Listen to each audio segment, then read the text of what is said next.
بسم اللہ الرحمن الرحیم۔ یہ بہت ہی خوبصورت پوسٹ کسی بھائی نے بنائی ہے اور مجھے موقع ملا ہے اس کے اوپر گفتگو کرنے کا۔ پہلے میں یہ پڑھ کے سناتا ہوں، پھر اس کے بعد اپنی حد تک اس کے اوپر تبصرہ بھی کروں گا۔ لکھا ہوا ہے کہ یہ تین چیزیں اسلام میں نہیں، اور نیچے پہلی چیز تقلید، اور دوسری چیز تصوف، اور تیسرا لفظ یہ جو عشق ہے۔ تو نیچے بڑا اچھا وہ اس میں تیر کا نشان دے کے لکھا گیا ہے کہ یہ جو تقلید ہے یہ تو جانوروں کی صفت ہے، یعنی جانور جیسا بھیڑ بکریاں ہوتی ہیں بغیر سوچے سمجھے چلے جا رہے ہوتے ہیں ایک پیچھے۔ تصوف یہ قبر پرستوں کی صفت ہے، اور پھر عشق یہ جو فاش قسم کے لوگ ہوتے ہیں، بے حیا قسم کے لوگ ہوتے ہیں، وہ یہ لفظ استعمال کرتے ہیں۔ ان کی جگہ ہمارے دین اسلام میں اتباع، اطاعت، شریعت اور محبت جیسے پاکیزہ الفاظ اور اصطلاحات قرآن و حدیث میں موجود ہیں الحمدللہ۔ تو ان کی موجودگی میں یہ جو گڑے گئے ہیں الفاظ، اور آج پورا دین اسلام جو پوری دنیا میں پھیلا ہوا ہے انہی تین الفاظ کے گرد گھومتا ہے۔ یہ وہ اسلام نہیں ہے جو قرآن و حدیث کا اسلام ہے، یہ ان کا اسلام ہے۔ یہ جو مقلدین ہیں،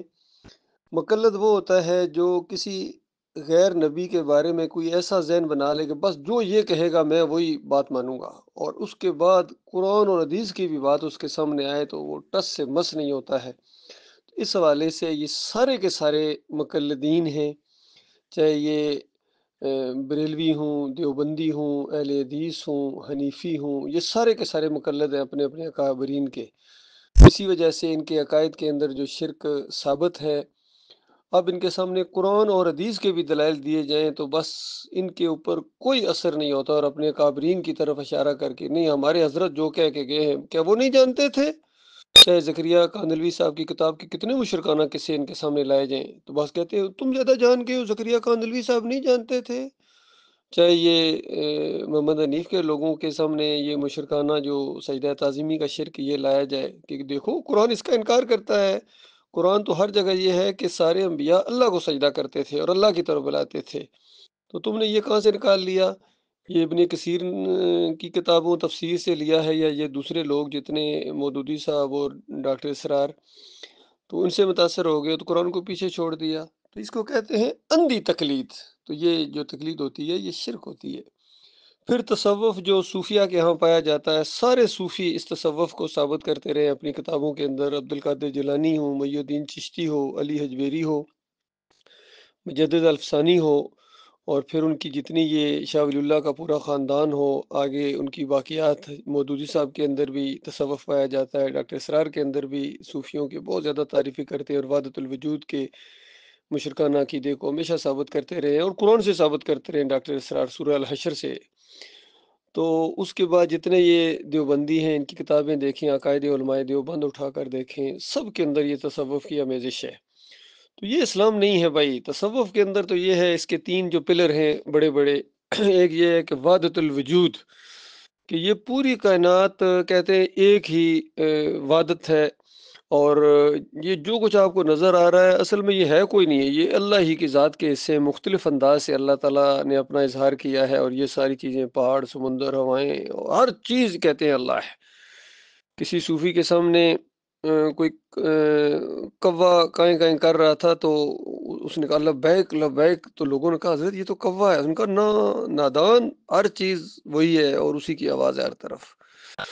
میں نے ایک دفعہ ایک ڈھولکی بجانے والے کو کہا کہ یہ کیا کر رہے ہو؟ کہتا ہے اسی کی آواز ہے، وہی ہے۔ اندازہ لو آج دن تک یہی اسی مشرکانہ عقیدے کو یہ پھیلایا جا رہا ہے۔ پھر یہ وحدت الشہود، یہ ہوتا ہے کہ دیکھو آپ کو جو کچھ نظر آ رہا ہے، پیر صاحب سامنے بیٹھے ہوئے ہیں، اصل میں اللہ ان کے اندر آیا ہوا ہے، یا یہ اللہ کے اندر گئے ہوئے، اللہ کے اندر پہنچے ہوئے، اللہ کے اندر وہ جب چلے جاتے ہیں تو پھر یہ وحدت الشہود کا عقیدہ بن جاتا ہے ان کا۔ تو حلول کہ اللہ بندے کے اندر آیا ہوا ہے جی، اس بنیاد کے اوپر یہ آپس میں بحثیں بھی کرتے رہے ہیں، اور علی جویری صاحب نے کشف المحجوب کے اندر اپنے جو کفر و شرک کے انبار لگائے، اس کے علاوہ اس مشرکانہ عقیدے کو ثابت کرنے کے لیے 100 و سکر کا باب باندھا، اور 2 انبیاء کے اوپر، جلیل القدر انبیاء کے اوپر ایسی بدکاری کی تہمتیں لگائیں اس ظالم نے، جس کو آج داتا کہا جاتا ہے۔ اندازہ لگائیے، اس کا عرس ہوتا ہے تو لاہور کی وہ کیفیت ہوتی ہے جو کبھی مکہ کی ہوتی تھی، کسی اس سے بھی زیادہ یہ بڑھ جاتا ہے۔ یہ پورے مسالک کا یہ مشاہیر ہے، اور مودودی صاحب جیسے آدمی اس کی تعریفیں کرتے ہیں، اور یہ کیا نام ہے، ڈاکٹر سہار جیسے آدمی۔ تو اسی طرح عبد القادر جیلانی کی کتابیں دیکھو، فتح الغیب دیکھو، فیوز یزدانی دیکھو، غنیت الطالبین دیکھو، کون سی کتاب ہے اس کی جس کے اندر شرک کی بھرمار نہ ہو؟ محی الدین چشتی کے ملفوظات دیکھو، مجدد الفسانی کے مکتوبات دیکھو، کہتے ہیں نبی علیہ السلام کی پیدائش انسانوں کی طرح نہیں ہوئی، یہ تو نور کا معاملہ ہے، نور میں سے نور جدا ہوا ہے۔ یہ اتنا بڑا شرک اور کفر اس نے لکھ دیا۔ اور عبدالحق محدث دہلوی نے عاشیہ چڑھایا، اس نے کہا ہاں بالکل صحیح بات ہے، نور سے پیدا کیے گئے ہیں نبی علیہ السلام، لیکن تھوڑا سا نور بچ گیا تھا، وہ ابو بکر اور عمر بنا دیے گئے۔ تو اس طرح نیلے پر دیلا مارتے رہے، یہ کفر و شرک کے دائی گزرے ہیں۔ تو یہ جو تصوف کا ایک ایسا پودا جو شجر خبیثہ اس اسلام کے اندر زبردستی لانے کی کوشش کی گئی ہے، بلکہ میں نے ایک عیسائی کا ایک وہ مضمون کوئی پڑھا تو ان سارے صوفیاء کا نام لے کے اس نے کہا ان لوگوں نے جو یہ تصورات اسلام میں داخل کرنے کی کوشش کی ہے، یہ اسلام کے تو تھے نہیں، یہ تو عیسائیت میں تھے، ان کو عیسائی ہونا چاہیے تھا۔ تو بالکل صحیح اس نے بات کہی کہ جو عیسائیوں کے پادریوں نے اور روبانیت کے اندر جو چیزیں آئی تھیں وہ ان کے اندر آ گئی، اور پھر زبردستی اس کو اسلام کا انجامہ پہنانے کی کوشش کی انہوں نے۔ پھر یہ عشق کے نام سے جو پائے جاتے ہیں عاشق رسول، کیا کہنا ہے ان کا جی، یہ جو نعتیں پڑھنے والے خاص کر کلین شیف قسم کے لوگ ہوتے ہیں اور زبردست قسم کے اپنے آپ کو کہتے ہیں ہم تو عاشق رسول ہیں جی۔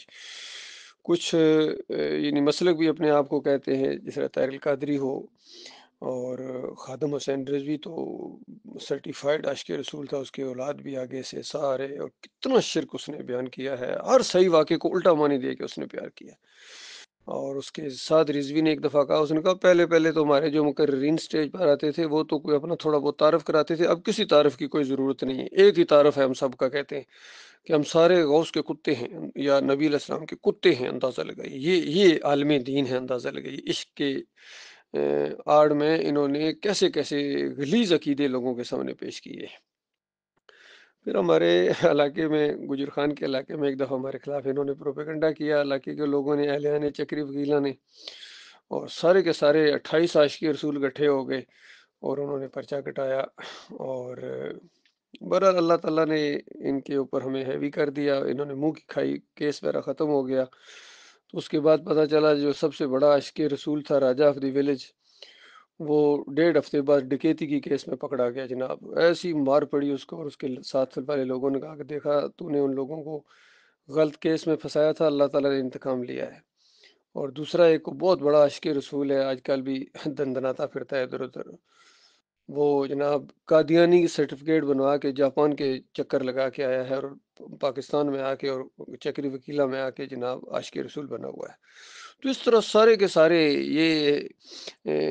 اس روپ میں آئے ہیں، بے دینی انہوں نے پھیلائی ہے اور اللہ کے غضب کو انہوں نے دعوت دی ہے۔ آج پوری دنیا میں یہی انہی کا دین چلتا ہے، عرس اور میلوں والا دین،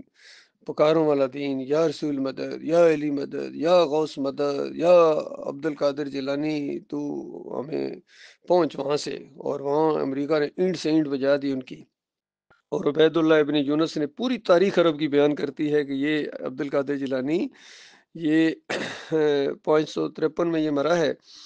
اور 591 یا 93 میں یہ عبید اللہ ابن یونس جو بہت زیادہ قرآن و حدیث کے ماہر تھے اور موحد، یہ سرکاری دفتروں کے افسر تھے، بعد میں خلیفہ نے خوش ہو کے ان کو وزیر اعلیٰ بنا دیا، اور پہلا کام اس نے یہی کیا کہ عبد القادر جیلانی کی سارے جتنے رشتہ دار تھے ان کے محلات کو، جتنے انہوں نے گھر بنائے ہوئے تھے حرام خوری سے، سب کو مسمار کر دیا، اور رات کو پھر اپنی پولیس بھیجی اور عبد القادر جیلانی کی قبر اکھڑائی، اور اس کے اندر جو ہڈیاں تھیں اس کو دجلہ میں جا کر پھینکی۔ یہ نجوم الزہرا کے نام سے کتاب ہے، میں نے خود اپنی آنکھوں سے یہ واقعات پڑھے ہیں اس کے اندر۔ تو اللہ کے بندو، یہ ان کی اصلی حیثیت ہے، ان کو سروں پر بٹھایا ہوا ہے، اور پھر کہتے ہو کہ ذلت اور خواری تمہارا پیچھا نہیں چھوڑتی ہے۔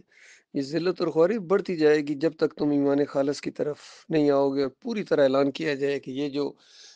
تقلید ہے، اس کے اندر سارے فرقے ملوث ہیں، اور عام طور پر یہ غیر مقلد اپنے آپ کو کہتے ہیں، اہل حدیث یا یہ حنبلی یا سلفی، یہ سب سے بڑے مقلد ہیں۔ یہ اللہ کی کتاب کے مقابلے میں ان کی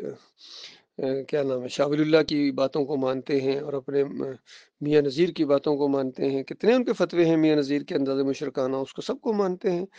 اس کا فتویٰ ہے فتاوی نظیریہ کے اندر کہ تم ہر جگہ بریلوی ہو، نبی علیہ السلام کو حاضر ناظر مانتے ہو، یہ ہر جگہ حاضر ناظر ہوتے تو پھر یہ کیوں کہتے کہ من صلی علیہ عند قبری سمیت، کہ جو میری قبر کے اوپر آ کے پڑھتا ہے صلاۃ وسلام اس کو سنتا ہوں، اور جو دور سے پڑھا جاتا ہے اس کو فرشتے پیش کرتے ہیں۔ دونوں مشرکانہ کی دے دونوں جھوٹی روایتوں کے ذریعے یہ امت مسلمہ کے اندر لے آئے، تاکہ عبداللہ بن باز کا یہ فتویٰ ہے حج و عمرہ کے نام سے جو کتاب بانٹی جاتی ہے، اس کے اوپر یہ انہوں نے یہی فتویٰ دیا ہوا ہے کہ نبی علیہ السلام نے فرمایا کہ جب میرے اوپر کوئی صلاۃ والسلام پڑھتا ہے میری روح واپس آ جاتی ہے، اور میں سنتا ہوں، اس کا جواب دیتا ہوں۔ بالکل جھوٹی اور منکر روایت ہے، مشرکانہ روایت ہے۔ تو اللہ کے بندو، یہ جتنے عقائد ہیں یہ قرآن کے خلاف ہیں۔ یہ جو نظر و نیازیں ہو رہی ہیں، 11ویں 12ویں کے کیک، 10 محرم کی سبیلیں، تعویذ گنڈا، عرس میلے، جمہوریت کا مشرکانہ نظام، یہ سارے کے سارے اسلام کی ضد ہے۔ اسلام ان کی نفی کرتا ہے۔ اسلام وہ ہے جو قرآن کے اندر ہے اور صحیح حدیث کے اندر ہے، اور صحابہ اکرام نے جس کو اختیار کیا وہ یکسو مسلم تھے، اور پوری ایک شاندار تاریخ ہے ہمارے سامنے۔ پھر پتہ نہیں ان کو کیوں یہ چیزیں، جو اصلی چیزیں اچھی ان کو نہیں لگتی ہیں، اور جو نقلی اور گڑھی ہوئی چیزیں ہیں ان کے پیچھے یہ دوڑے چلے جا رہے ہیں۔ اللہ تعالیٰ ایمان خالص کی سمجھ عطا فرمائے۔ وقول قولی ھذا استغفر اللہ لی ولکم۔